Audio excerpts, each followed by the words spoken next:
सुप्रभात। स्टेनोवर्स विद वैष्णवी में आप सभी का स्वागत है। आज की डिक्टेशन है दैनिक जागरण के एडिटोरियल से, जो कि ATWPM पे बोली गई है। डिक्टेशन स्टार्ट होगी 5 सेकंड बाद।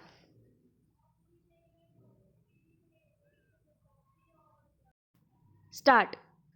इस पर आश्चर्य नहीं कि सुप्रीम कोर्ट ने उत्तराखंड के हल्द्वानी में रेलवे की ज़मीन पर अतिक्रमण हटाने के प्रस्तावित अभियान पर अंतरिम रोक लगा दी।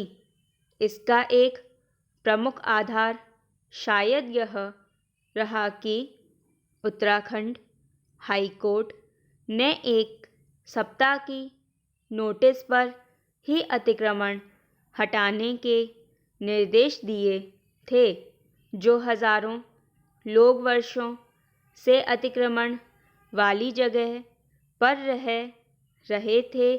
उन्हें वहां से हटने के लिए पर्याप्त समय मिलना ही चाहिए। इसलिए और भी कि एक तो उनकी संख्या अच्छी खासी है और दूसरे उस ज़मीन पर स्कूल और अस्पताल भी हैं।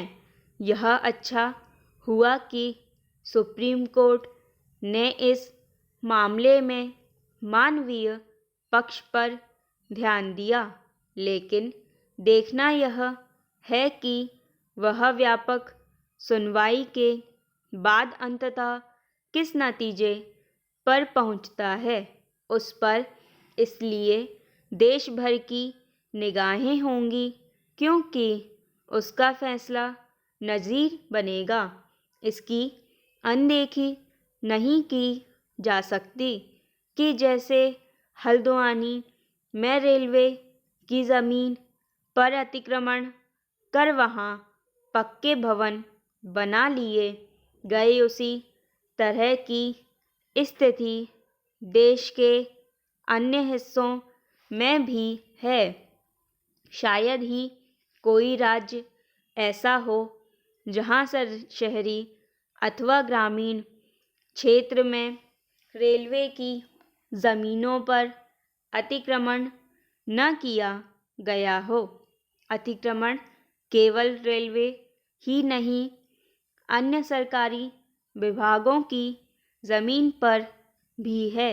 चूँकि अतिक्रमण की वर्षों तक अनदेखी की जाती है, इसलिए वहाँ निर्माण कार्यों के साथ बसाहट भी जारी रहती है और फिर एक समय यह स्थिति आती है कि वहाँ से लोगों को हटाना एक मानवीय समस्या बन जाता है।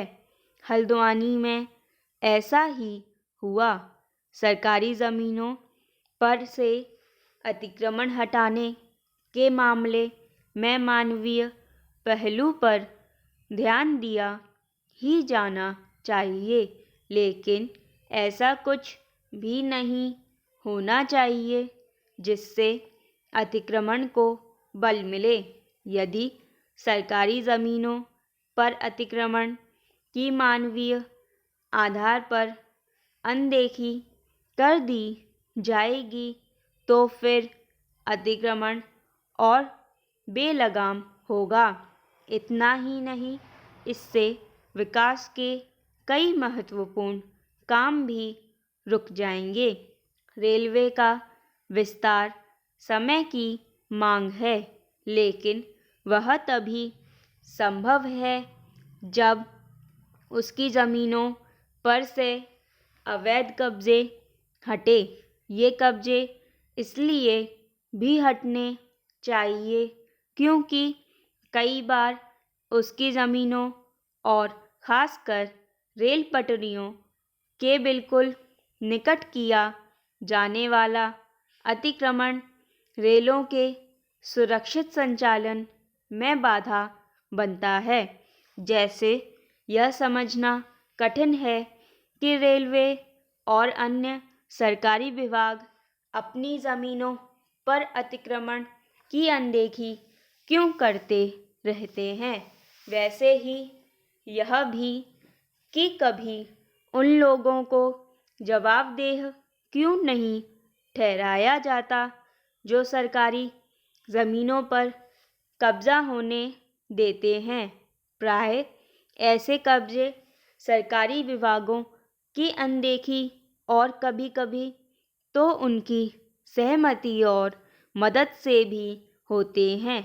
क्या यह विचित्र नहीं कि हल्द्वानी में रेलवे की जिस ज़मीन पर अतिक्रमण हुआ वहाँ बिजली पानी की सुविधा प्रदान किए जाने के साथ ही सरकारी अस्पताल और स्कूल भी बना दिए गए थे।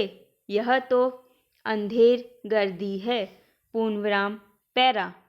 बिहार के मुख्यमंत्री नीतीश कुमार समाधान यात्रा पर निकले हैं। यात्रा के दौरान मुख्यमंत्री लागू की गई योजनाओं की स्थिति का जायजा लेंगे, क्षेत्र का भ्रमण कर स्थानीय समस्याओं के बारे में जानेंगे और उनका समाधान भी करेंगे।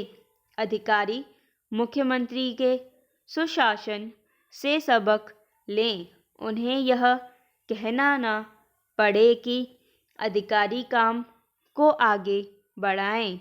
यह अच्छी बात है कि लोगों का हाल जानने के लिए खुद मुख्यमंत्री उन तक पहुंच रहे हैं, लेकिन अधिकारियों को चाहिए कि वे ऐसी व्यवस्था बनाएं कि मुख्यमंत्री तक किसी समस्या को लेकर जाने की नौबत ही ना आए। लोगों की समस्या का समाधान प्रखंड और जिला स्तर पर ही हो जाना चाहिए।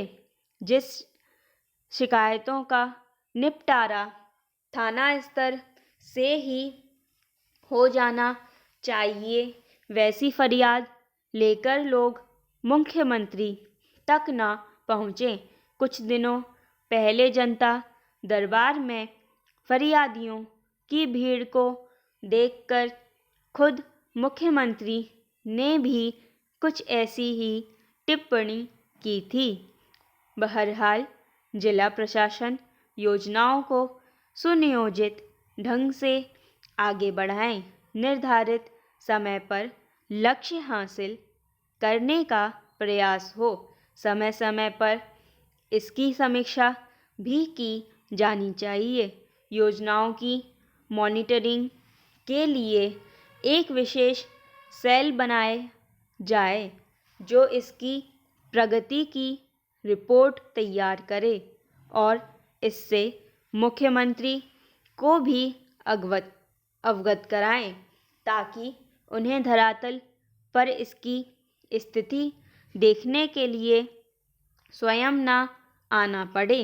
हालांकि जल जीवन हरियाली के कार्यक्रम में मुख्यमंत्री ने अधिकारियों पर भरोसा भी जताया और कहा कि लक्ष्य को हम लोग ज़रूर पूरा करेंगे, लेकिन इसकी अनदेखी नहीं करनी चाहिए कि अभी भी कुछ जगहों पर तालाबों से अतिक्रमण हटाया नहीं जा सका है।